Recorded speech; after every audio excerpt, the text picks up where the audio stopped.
Excellence, Monsieur le Président de la République de Côte d'Ivoire,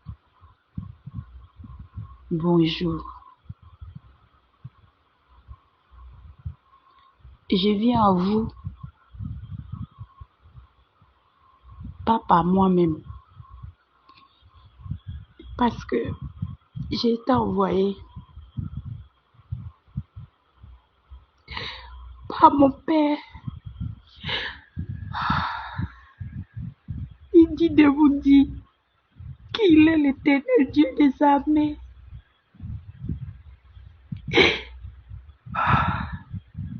qu'il est le père, la mère des orphelins.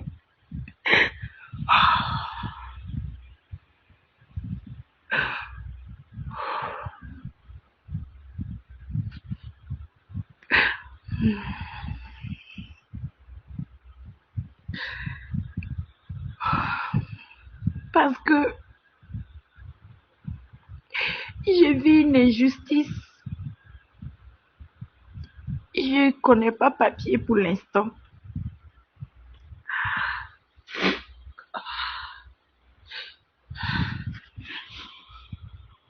Mon colocataire m'a agressé, m'a violenté de ma tête jusqu'à mon dos, pieds, mes bras.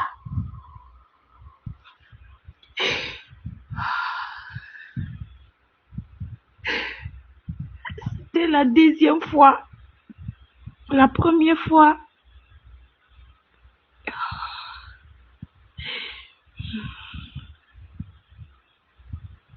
c'était face. Donc j'ai pu bloquer ses coups, les coups de poing qu'il envoyait, le coup de tête. Cela fait pas 10 jours que, je crois que ça fait pas 10 jours parce que on avait dépassé le 20 août. Je paye la maison chaque 10.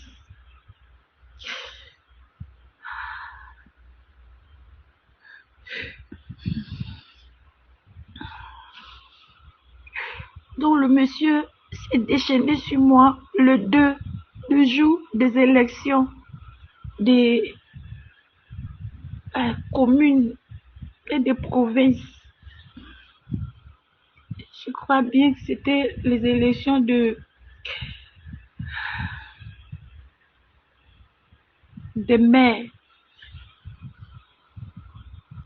Alors que je devais voyager le 3, le dimanche 3, le soir. Parce que je devais quitter la maison le mois du 9e mois. Je devais partir et prendre la maison à l'intérieur et venir déménager, faire mon déménagement. Et j'avais déjà prévu tout financièrement.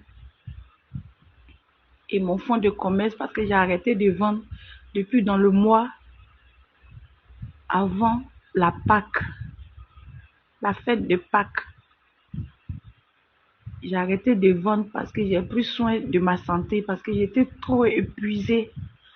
En vendant, je ne me repose pas, je me bats. Dieu me donne la force, je me bats d'aller dans les villages pour aller vendre. Donc, j'ai organisé les 4 mois là. Je me suis préparée pour ça. Pour me traiter, payer la maison, manger, tout.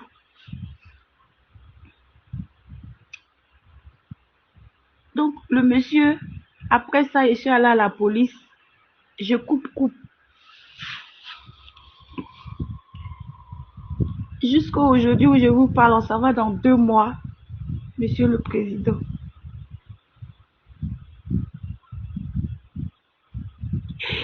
Le policier là, il ne sait pas ce qui se passe.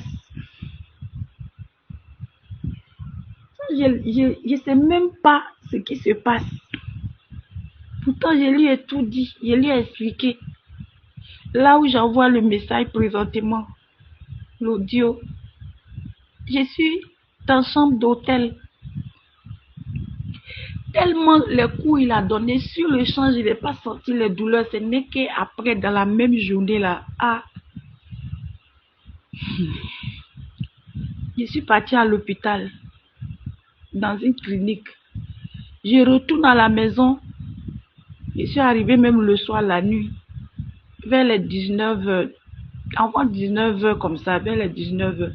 Il a changé le serrure de la porte parce qu'il dit de partir même jour là. Et le monsieur fait croire aux gens à qui veut l'entendre qu'il m'héberge. Et que je lui ai dit, c'est un homme de moi. Et j'ai fait 3 ans, voire plus de 3 ans.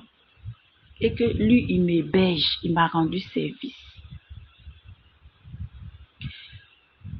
Donc, voilà que le jour là, mon papa a mis dans ma tête, il faut enregistrer. Donc, j'ai mis mon portable sur enregistreur. Très tôt le matin du 2, il a essayé de casser la porte de la chambre que je loue. Je loue une chambre chez lui. Lui aussi, il est locataire. Donc, c'est ainsi qu'il n'a pas pu casser la porte. Il a tout fait, il n'a pas pu casser. Et moi, comme ça avec force, et puis il faisait ça que ça m'a réveillée. Chaque matin, je dois prier avant de sortir ou parler à quelqu'un. Donc, j'ai prié d'abord. Pendant tout ce qu'il faisait, je n'ai pas répondu. Et c'est quand je suis sortie maintenant, c'est au balcon, au deuxième. J'ai les enregistrements qui prouvent et qui montrent qu'il m'a battu parce qu'il dit qu'il ne m'a pas porté main, qu'il ne m'a pas touché. Tout ça, j'ai envoyé au policier. J'ai mis sur une clé. J'ai vu un tonton qui m'a aidé pour pouvoir mettre sur clé. Parce qu'il ne sait pas comment on fait. Et on a mis sur la clé. Là où je vous envoie le message, parce que j'ai appelé le monsieur de début du mois là-bas. Ça fait 1 mois, quelques jours, que j'ai commencé à me retrouver parce que la tête faisait tellement mal, atrocement mal, et les oreilles, tout le corps, le dos, je ne peux pas m'arrêter longtemps, je ne veux pas entendre bruit. Le seul endroit qui est calme, où je pouvais me réfugier, le même nuit des 2 là, je suis allée à l'hôtel. Sauf le dimanche 3, où j'ai dormi à l'hôpital, à la clinique. Et voici que, après cela, je suis venue dans un autre hôtel qui était plus moins cher. Et j'ai dit au monsieur, voilà ce qui m'est arrivé. Donc, je vais à un endroit vraiment calme parce que bruit, quand quelqu'un me parle que sa voix est forte, je ne me retrouve pas parce que j'ai mal, mes oreilles, ma tête, tout. Les médicaments qu'on m'a donnés lorsque je prends, la douleur calme, ça m'endort. Quand la dose passe, les douleurs là, depuis que je suis née, on ne m'avait jamais encore porté main. On ne m'avait jamais porté main. Donc du coup, mon corps n'est pas habitué à la violence, à des coups. Donc c'est ainsi que le jeudi, depuis le début du mois là-bas, j'ai appelé le monsieur encore. Maintenant, il met que c'est parce que j'étais malade. Pendant que j'étais malade avec les douleurs là, je partais, il me dit viens, je restais dans le commissariat là. Il va, il vient, il va, il vient. Après, il me dit faut aller, il faut revenir tel jour. J'ai fait plusieurs fois va et vient dans la douleur là. Les gens viennent là à faire régler, ils s'en vont. Moi, je suis encore là. Il sort, il revient. Le jour, il est de permanence, c'est là, il me dit, il faut venir. Souvent, il n'est pas de permanence. Il dit, non, il faut venir tel jour, je suis de permanence. Je suis allée plusieurs fois. Je ne sais pas qu'est-ce qui se passe. Donc, j'ai commencé maintenant à lui dire que je l'ai appelé pour lui faire savoir que mon fonds de commerce, tout mon argent que je devais faire pour petit déménagement, là, c'est en train de finir. Donc, je lui demande pardon vraiment, comment ça va aller de l'avant pour que ça arrive à la justice, pour que vraiment le monsieur puisse me rembourser. Et puis, plus que quand j'ai fait, ça fait 1 mois que j'ai commencé à me sentir bien. Je continue à prendre les médicaments Après, on m'a envoyé chez OL. Et comment on prononce la même, je ne connais pas bien. Donc, du coup, j'ai commencé à prendre les médicaments, les oreilles là. Ça a commencé, la tête aussi, parce que soit c'est toute la tête qui fait mal fort, ou c'est migraine en même temps. Une partie avec l'oreille, vraiment, je le souhaite à personne. Que ce qui m'est arrivé n'arrive à personne. Donc, Monsieur le Président, j'ai dit encore, je l'ai appelé pour savoir c'était comment. La dernière fois, il m'a fait partie. Je suis restée là jusqu'à, alors que c'est encore pour, jusqu'à il y a des policiers qui me demandent, mais pourquoi est-ce que depuis l'affaire traîne? Moi-même, je ne sais pas c'est quoi. Et même les policiers, d'autres même me demandent. Je l'appelle, j'ai pu enregistrer aussi. Mais je ne vais pas mettre ça dans l'audio parce que je ne vais pas aussi donner le nom de, du commissariat. Ça sera hors audio. Donc, Monsieur le Président, tout mon fonds de commerce, tout mon argent pour aller prendre une nouvelle maison, quitter Abidjan, aller à l'intérieur, réaménager tout dedans, tout. Depuis ce jour-là, je suis à l'hôtel. Parce que ce que je connais, que je peux dire aller dormir, bruit, je ne supporte pas. Il faut un endroit calme. Voilà comment je me suis retrouvée à l'hôtel. Et je ne savais même pas que ça allait mettre du temps, que j'allais me sentir mal pendant longtemps.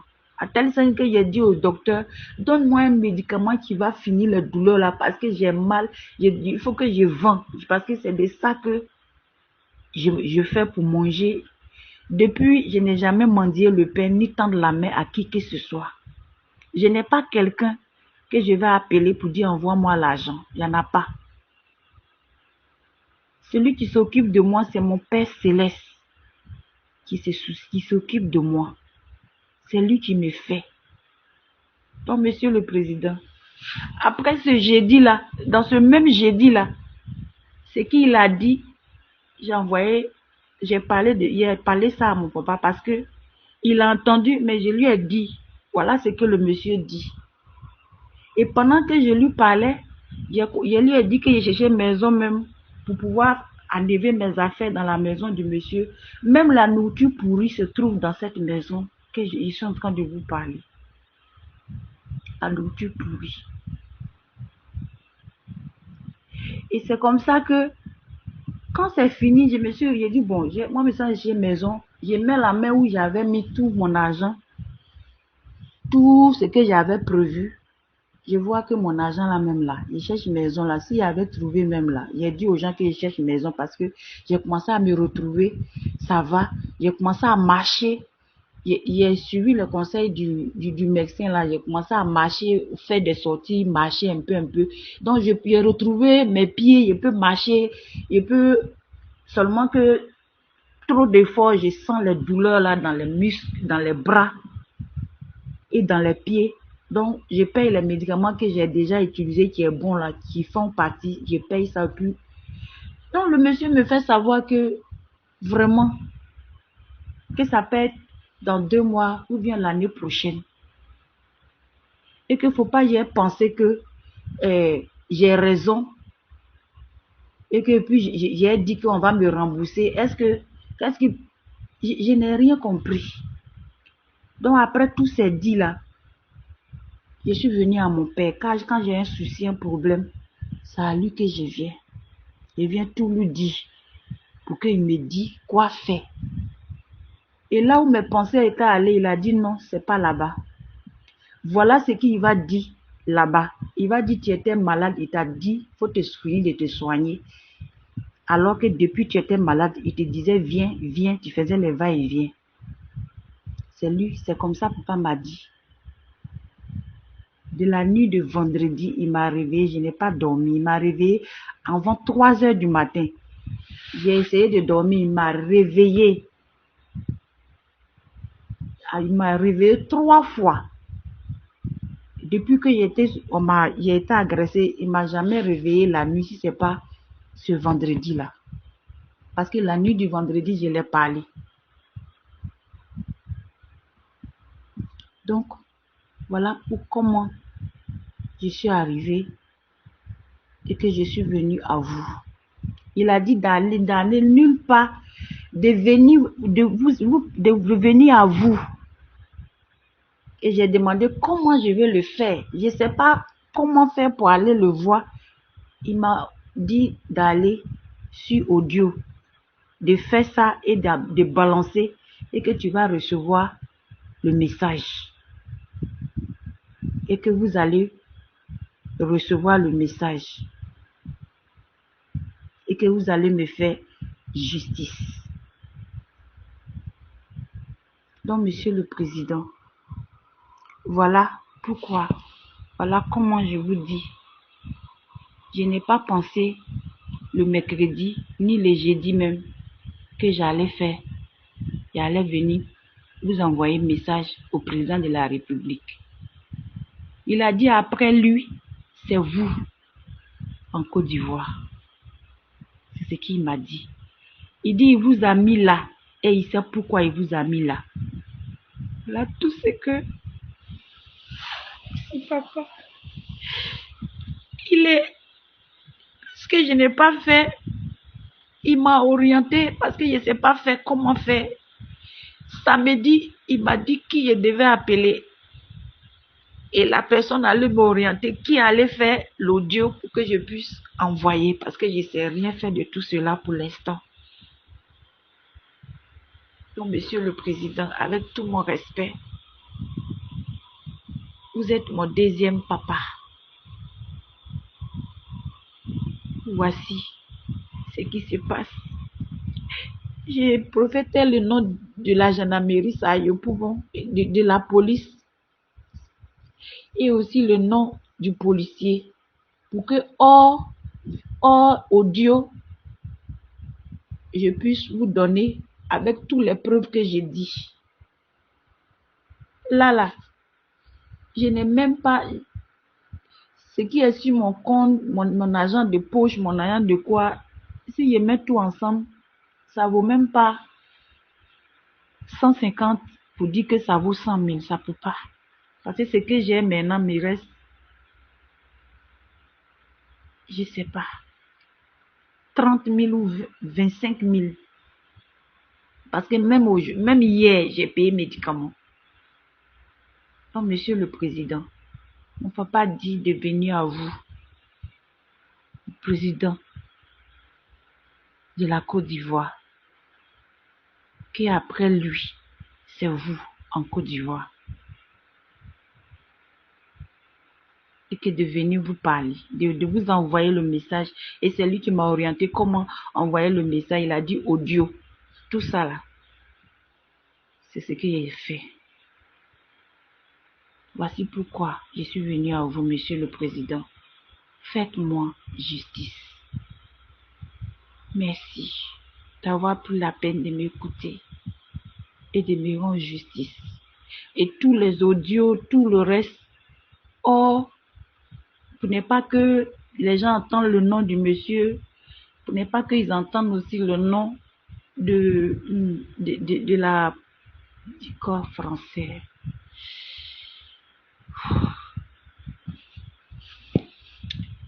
Du commissariat. Ça se passe à Yopougon. Comme ça, il peut aussi envoyer aussi ce que le policier, le chef là, il a dit. Envoyer aussi tout ça en audio sur WhatsApp. Le numéro que je vais envoyer, le numéro que tu seras là, ça sera le numéro WhatsApp. Merci beaucoup, Monsieur le Président. Que l'Éternel des armées, mon Père, vous bénisse. Merci parce que vous allez recevoir le message. Et au nom du Dieu Tout-Puissant, le Maître des cieux et de la terre, vous allez me rendre justice. Comme je vous l'ai dit, mon Père n'a jamais permis que je mendie le pain. J'avais tenté de me suicider. Et ce jour-là, il s'est révélé à moi pour dire, il est mon Père et il est ma mère et que je suis son enfant. Et qu'il est le Père des orphelins. Et je me bats Je ne compte sur personne que sur lui. Donc quand il y a un souci, c'est à lui. C'est à lui que j'ai expliqué les justices. C'est à lui que j'ai expliqué les mots, les paroles que le monsieur a dit. Ça fait dans 2 mois ou l'année prochaine et que faut pas y penser qu'on va me rembourser et puis je vais aller prendre une maison. Il lui a même dit que il y a l'argent à l'intérieur, je cherche comment faire pour passer là, je suis coincé, je vais voyager pour aller encaisser. Et vers là-bas, il n'y a pas réseau. Il y a des endroits qu'il n'y a pas réseau. Beaucoup d'endroits où je vais là, il n'y a pas réseau. Il m'a dit tant mieux. Parce qu'il a dit que si on m'appelle, de toute façon, il est en train de dire là, si on m'appelle que ça passe pas, comment je vais répondre? Il me répond tant mieux. Si on m'appelle que ça ne passe pas, tant mieux. Monsieur le Président, merci. Merci de me répondre au nom de mon Père.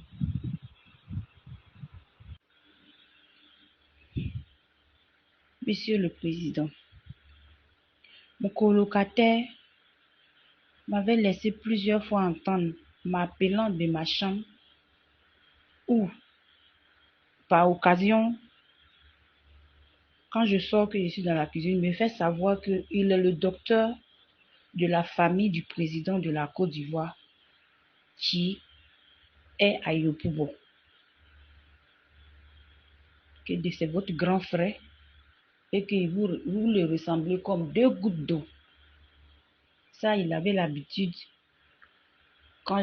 depuis le temps que j'ai fait, de me faire savoir ça. Aussi, me fait savoir que ils sont très riches dans leur famille, très très riches et ils ont des bras très longs. Ils ont les bras longs et ils ont beaucoup de terrain. Ils sont une grande famille riche. Son papa est riche. Le monsieur, il a agi. Oui, il a agi. Donc le tonton là, voilà ce qu'il me laissait entendre quelquefois. Mais je ne savais pas pourquoi il m'a appelé pour me dire cela. Et moi, je ne faisais que l'écouter. Bon, puis je lui dis, bon, tonton, je vais retourner dans ma chambre. Et il me disait, mais toi, dans ta chambre, même, tu fais quoi là? Tout le temps, tu t'enfermes. J'ai dit, il faut que je me repose. Parce que le soir, il doit sortir. Or, le monsieur, il avait des projets, des ambitions, que il a eu à faire des confessions que je vais mentionner. Que il ne peut pas accepter d'avoir échoué 1 fois, 2 fois. Et qu'il doit faire il avait le but de me faire tomber dans son lit. Et que je devais lui faire un enfant. J'étais surpris d'être étonné d'entendre cela. Je l'ai interpellé, mais tu ne parles pas à ta femme. Il dit, il n'est pas fou. Il sait à qui il parle et il a mentionné le nom d'une personne qui a eu plusieurs enfants avec plusieurs femmes différentes. C'est dans les mêmes périodes de ces paroles-là, de ces confessions-là, qui fait même pas 1 mois, 20 jours que tous ces événements-là se sont passés. Après ça. Et cela, il a dit cela lorsque je l'ai fait savoir que je quittais Yopougon. Et il s'est plaint de pourquoi je devais quitter Yopougon. Qu'il a des contacts pour que je trouve la maison que je veux à Yopougon. J'ai dit non. Mon Dieu a levé Yopougon dans mon cœur. On ne peut pas dire de quitter Yopougon. Donc je quitte Yopougon. Soit je vais en province ou bien je vais dans un autre quartier, mais très loin. Donc, Monsieur le Président, c'est juste le peu de ce que je dois vous dire. Vous faire entendre cela et les autres hors Internet. Voilà. Merci bien, Monsieur le Président. Merci encore, que Dieu vous bénisse. Et comme il vous a toujours gardé, protégé, l'Éternel, mon Dieu, et mon père. Merci pour tout. Merci de m'avoir fait justice.